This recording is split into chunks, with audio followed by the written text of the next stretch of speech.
I think football is one of the only areas in public life where young men can get together and impose their will on another group of young men. And it's militaristic in that way. And football was born because the country hadn't had a war in a long time, and they knew young men needed to struggle. And so it's an area where young men can physically and mentally try to impose their will on another group of people who are trying to do it back to them. And then they have to work together as a team, because if one guy fails, the whole team fails in a lot of cases. Talk about that head coach job opens up.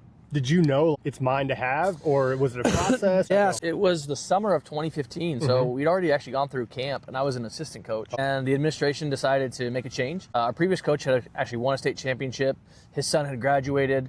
And things just weren't quite jiving with the administration. And so I was kind of in waiting a little bit. And so when it opened up, me and a few other guys applied, but it was kind of my job to have, sort of prove myself.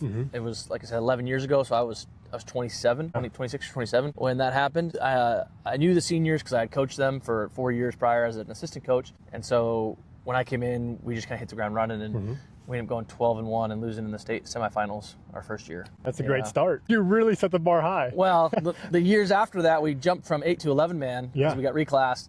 And we went 1-9, 3-7, 8-3, made the state playoffs as an 11-man team.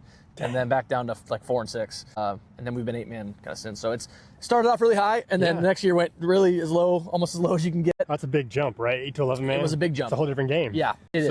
Yep. And we didn't quite appreciate it. The staff, me being a second-year coach, I was, I thought I could do anything. Like, oh for sure, I got this. Just I knew I had it, and I definitely did not have it. And so we'll be making that transition again probably sometime in the next couple of years when they reclass again. School's growing, and so we'll be making that jump, and we're much wiser this time around, and we understand how the transition works and what areas we need to work on. So it was good to learn as a young coach, and we'll be more ready this next time. So let's just back up a little bit and talk about football. What about football do you love so much? I think football is one of the only areas in public life where young men can get together and impose their will on another group of young men. And it's militaristic in that way. And football was born because the country hadn't had a war in a long time, and they knew young men needed to struggle. And so it's an area where young men can physically and mentally try to impose their will on another group of people who are trying to do it back to them. And then they have to work together as a team, because if one guy fails, the whole team fails in a lot of cases. And so I just think there's so many applications for life in that regard, of pushing through hard times, of working together as a team. And